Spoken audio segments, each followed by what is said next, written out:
4th Estate Tamil நேயர்களுக்கு வணக்கம். முன்னாள் அமைச்சர் செந்தில் பாலாஜிக்கு எதிரான டிரான்ஸ்ஃபார்மர் கொள்முதல் முறைகேடு தொடர்பான வழக்கை சிபிஐ விசாரிக்க வேண்டும் என்று இப்போ சென்னை உயர்நீதிமன்றம் உத்தரவிட்டிருக்கிறது. இந்த வழக்குல என்ன நடந்தது அப்படின்றது ஆரம்பத்துல இருந்து பார்க்கலாம்.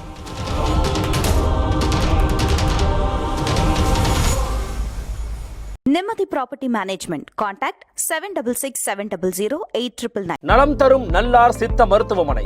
இதய நோய், சர்க்கரை நோய், பக்கவாதம், சிறுநீரக பிரச்சனை, தண்டுவடம் மற்றும் மூட்டு பிரச்சனைகளுக்கு மிகச்சிறந்த மருத்துவமனை. கிருஷ்ணகிரி, சென்னை மற்றும் மதுரை. தொடர்புக்கு 8807666117 மற்றும் 8807666118. தமிழ்நாட்டில் 2021ஆம் ஆண்டிலிருந்து 2023ஆம் ஆண்டு வரை டிரான்ஸ்ஃபார்மர்கள் 45,000 டிரான்ஸ்ஃபார்மர்கள் கொள்முதல் செய்ய வேண்டும் அப்படின்னு ஒரு டெண்டர் விடுறாங்க. இதில் தான் முறைகேடு நடந்திருக்கு. கிட்டத்தட்ட தமிழ்நாட்டு அரசுக்கு 397 கோடி ரூபாய் இழப்பு ஏற்பட்டிருக்கு அப்படின்னு அறப்போர் இயக்கத்தின் ஒருங்கிணைப்பாளர் திரு ஜெயராமன் அவர்கள் குற்றம் சாட்டி ஒரு பொதுநல வழக்கை தொடர்ந்திருந்தாரு. இதில் இந்த முறைகேட்டில் பின்புலமாக இருப்பவர்கள் முன்னாள் அமைச்சர் செந்தில் பாலாஜி மற்றும் டான்ஜன்கோ தலைவரும் இயக்குனருமான ராஜேஷ் லக்கானி, டான்ஜன்கோ நிர்வாக நிதி கட்டுப்பாட்டாளர் காசி அப்படின்னு இந்த 3 பேரும் பின்புலத்தில் இருக்கிறாங்க அப்படின்னு அந்த பொதுநல வழக்கில் குறிப்பிட்டிருந்தாரு. இந்த 3 பேரையும் அது மட்டும் இல்லாமல் இந்த வழக்கை சிபிஐ விசாரிக்க வேண்டும் என்று அவர் தரப்பிலிருந்து கோரப்பட்டிருந்தது.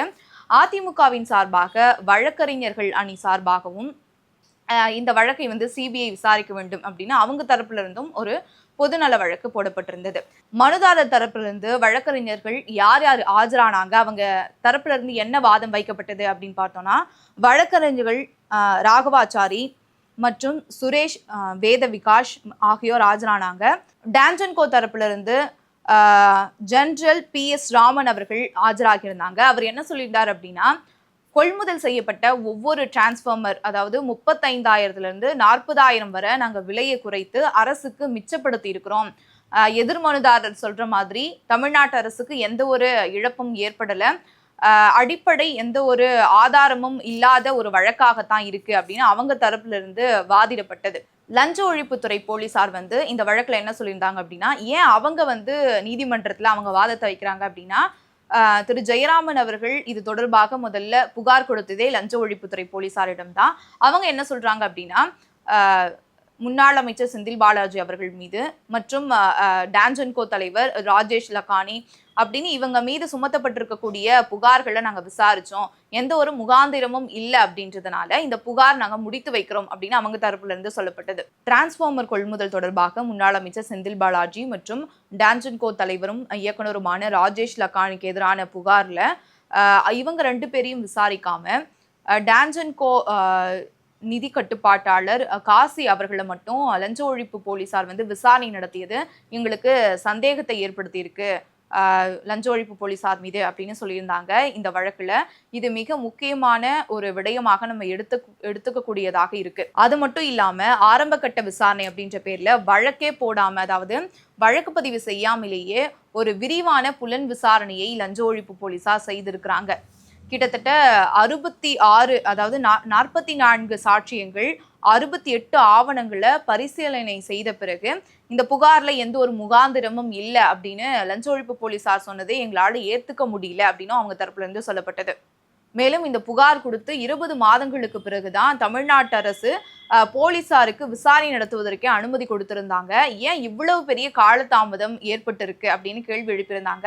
இது குறித்து தமிழ்நாடு அரசு சார்பாகவோ இல்ல லஞ்ச ஒழிப்பு துறை போலீஸ் சார்பாகவோ எந்த ஒரு பதிலும் சொல்ல முடியல.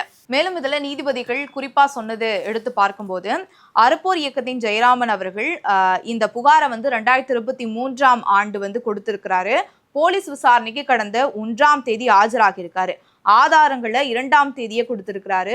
அடுத்த 2வது நாளில், அதாவது டான்ஜன்கோ அதிகாரி காசிக்கு எதிரான புகாருக்கு முகாந்திரம் இல்லை அப்படின்ற முடிவுக்கு கடந்த 4ஆம் தேதி போலீசார் மேல் நடவடிக்கையை கைவிடுவதாக அறிக்கையும் தாக்கல் செய்திருக்காங்க. இது எங்களுக்கு மிகப்பெரிய சந்தேகத்தை ஏற்படுத்தி இருக்கு அப்படின்னு நீதிபதிகள் தரப்புல இருந்து சொல்லப்பட்டிருக்கு. இந்த வழக்குல லஞ்ச ஒழிப்பு போலீசாராக இருக்கட்டும் இல்ல மாநில அரசாக இருக்கட்டும் மக்களின் நம்பிக்கையை ஈர்க்க தவறிவிட்டன. அவங்களுடைய நடவடிக்கைகளை பார்த்தா எங்களுக்கு அப்படிதான் தோணுது. அதனால இந்த வழக்கை நாங்க சிபிஐக்கு மாற்றுறோம் அப்படின்னு உத்தரவிட்டிருக்காங்க. இதுல முக்கியமான குற்றச்சாட்டு இல்ல முறைகேடு அப்படின்னு பார்க்கும்போது என்ன அப்படின்னா, நான் முன்கூட்டியே சொன்ன மாதிரி 45,000 டிரான்ஸ்ஃபார்மர்கள் கொள்முதல் செய்ததெல்லாம் முறைகேடு நடந்திருக்கு. அதற்கு ஏலம் விடும்போது 34 கொட்டேஷன்லையும் ஒரே விலை இருந்திருப்பது தான் சந்தேகத்தை ஏற்படுத்தியிருக்கு. இப்போ குறிப்பாக எடுத்துக்காட்டுக்கு பார்த்தோம்னா Hindustan heavy electronicals private limited 13,72,930 அப்படின்னு விலை நிர்ணயம் செஞ்சிருக்காங்க. அடுத்து வரக்கூடிய எல்லா நிறுவனங்களும் இதே விலையை தான் வந்து போட்டிருக்காங்க. குறிப்பாக வந்து electronic industries, Hindustan transformers India private limited, Saab industries, associated transformers private limited, இது எல்லாமே அடுத்து வரக்கூடிய 35 கொட்டேஷனும் இதே விலையில தான் இருக்கு. அது எப்படி எல்லா நிறுவனமும் ஒரே கொட்டேஷனை போடுவாங்க அப்படின்றது தான் சந்தேகமா இருக்கு. இதற்கு தலைமையா இருக்கக்கூடியது டான்ஜென்டோ தலைவரும் இதை கண்டும் காணாம இதற்கு வந்து இந்த கொட்டேஷனுக்கு ஓகே சொல்லியிருக்கிறாரு அப்படின்றது தான் அறப்போர் இயக்கத்தின் ஒரு மிகப்பெரிய ஒரு புகாராக இது அமைந்திருக்கிறது. அதில் குறிப்பாக வந்து பார்த்தோம்னா 2021 நவம்பரில் ஒரு டிரான்ஸ்ஃபார்மருடைய விலை 7,51,660 அப்படின்னு அவங்க போட்டிருக்காங்க. ஆனால் சந்தை மதிப்பை பார்க்கும்போது வெறும் 4,60,000 தான் போட்டிருக்காங்க. அப்போ ஒரு டிரான்ஸ்ஃபார்மருடைய இழப்பு அப்படின்னு பார்க்கும்போது அதாவது தமிழ்நாட்டு அரசுக்கு 2,42,000. அப்போ 2,000 டிரான்ஸ்ஃபார்மர்கள் வாங்கும்போது தமிழ்நாட்டு அரசுக்கு 48,54,00,000 வந்து இழப்பு ஏற்படுது.